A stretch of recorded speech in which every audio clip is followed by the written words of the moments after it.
নমস্কার, welcome back to my channel.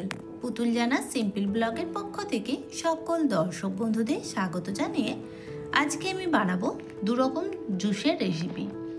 প্রথমেই বানাবো বেনানা শেক। বেনানা শেকটা তৈরি করার জন্য আমি এখানে দুটো পাকা কলা নিয়েছি আর কলাগুলোকে ভালো করে ধুয়ে ছাড়িয়ে নিয়েছি।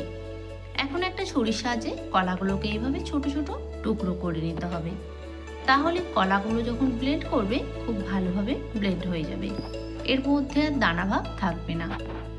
এখন এই কলাগুলোকে একটা মিক্সি জারের মধ্যে ঢেলে নেব আর বাকি এর মধ্যে কিছু উপকরণ দেবো। দিয়ে দিতে হবে 5 থেকে 6টা কাজু বাদাম আর দেবো 1 চামচ পরিমাণে হরলিক্স। হরলিক্সটা দিলেই কলার যে একটা গন্ধ ভাব থাকে ওই গন্ধটা থাকবে না। তোমরা চাইলে দিতেও পারো আবার নাও পারো, তবে হরলিক্সটা দিলে খেতেও বেশ ভালো লাগে। আর দেবো স্বাদ মতো চিনি।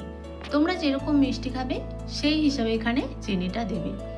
আমি 2 গ্লাস পরিমাণে জুসটা তৈরি করব, তার জন্য 2.5 চামচ পরিমাণে চিনি দিয়ে দিলাম। আর দেবো কয়েক টুকরো বরফের টুকরো, আর দিয়ে দিতে হবে পরিমাণ মতো দুধ। দুধটাকে আমি আগে থেকে ভালো করে জাল দিয়ে ঠান্ডা করে নিয়েছি। এখন সমস্ত কিছু খুব ভালো করে মিক্সির মধ্যে ব্লেন্ড করে নেব।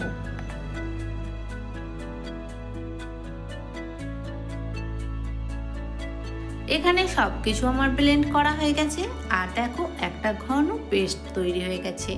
এর মধ্যে কিন্তু আর কোনো রকম দানা ভাব নেই। এখন আমি এটাকে পরিবেশন করার জন্য দুটো কাঁচের গ্লাসে ঢেলে নেব। এই সময় তোমরা চাইলে এর মধ্যে 2-1 টুকরো বরফের টুকরোও দিয়ে দিতে পারো। আমি ব্লেন্ড করার সময় দিয়েছিলাম, তাই এখন আর দেবো না।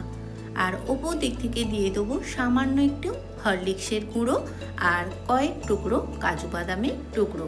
এটা দেখতেও ভালো লাগবে আর খেতেও ভালো লাগবে। এই বেনানা শেক বাচ্চা থেকে বড়রা সবাই খুব পছন্দ করবে আর এটা কিন্তু পুষ্টিতে ভরপুর। তো এই রেসিপিটা কেমন লাগলো অবশ্যই কিন্তু কমেন্টের মাধ্যমে জানাবে। এখন আমি বানাবো ম্যাঙ্গো শেক। তো চলো দেখতে থাকো।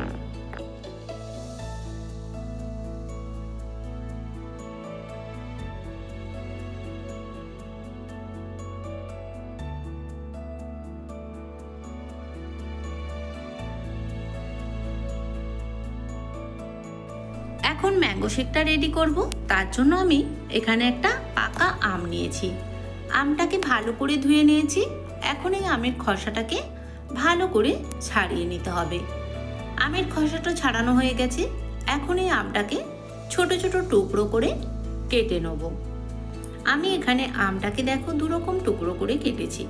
একটু বড় বড় পিস করে কেটেছি কিছুটা, আর একটু ছোট পিস করে সামান্য একটু কেটে নিয়েছি। এখন একটা মিক্সি জারের মধ্যে আমের এই বড় টুকরোগুলোকে দিয়ে দিতে হবে আর ছোট টুকরোগুলো রেখে দেবো, ওটা পরে কাজে লাগাবো। এখন এই আমের টুকরোর মধ্যে দিয়ে দেবো 2 থেকে 3 টুকরো বরফের টুকরো আর দিতে হবে স্বাদ মতো চিনি। তোমরা যেরকম মিষ্টি খাবে সেই হিসাবে কিন্তু এখানে চিনিটা দিতে হবে। আমি একটা ছোট্ট বাটির 1 বাটি পরিমাণে চিনি দিয়ে দিলাম আর সাথে দেবো দুধ।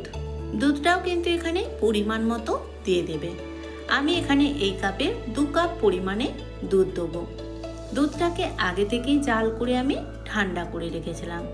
তো দেখো আমি যেহেতু ছোট জারের মধ্যে বানাচ্ছি তার জন্য ভরে গেছে। আমি এটাকে 2 বার ধরে তৈরি করে নেব। তো দেখো সব কিছু ভালো করে ব্লেন্ড করে নিয়েছি আর খুব ভালো মতো এটা ব্লেন্ড হয়ে গেছে। এখন আমি এটাকে পরিবেশনের জন্য কাচের গ্লাসের মধ্যে ঢেলে দেবো। এটাকে ঢেলে দেওয়ার পরে ওপর দিক থেকে কয়েক টুকরো বরফের টুকরো আর যে আমি ছোট ছোট টুকরোগুলো করে রেখেছিলাম ওগুলোকেও দিয়ে দেবো। তো তোমরাও বাড়িতে একবার এইভাবে ট্রাই করে দেখতে পারো, খেতে কিন্তু দুর্দান্ত হয়। এই গরমের দিনে খেতে কিন্তু জাস্ট অসাধারণ লাগে। তো আজকের এই দুটো রেসিপি কেমন লাগলো অবশ্যই কিন্তু কমেন্টের মাধ্যমে জানাবে। যদি ভালো লেগে থাকে প্লিজ একটা লাইক কমেন্ট আর বেশি বেশি করে বন্ধুদের সাথে শেয়ার করে দিও। তো আজকের মতো এখানেই টাটা। সবাই ভালো থেকো, সুস্থ থেকো। দেখা হবে নতুন কোনো ভিডিওর সাথে।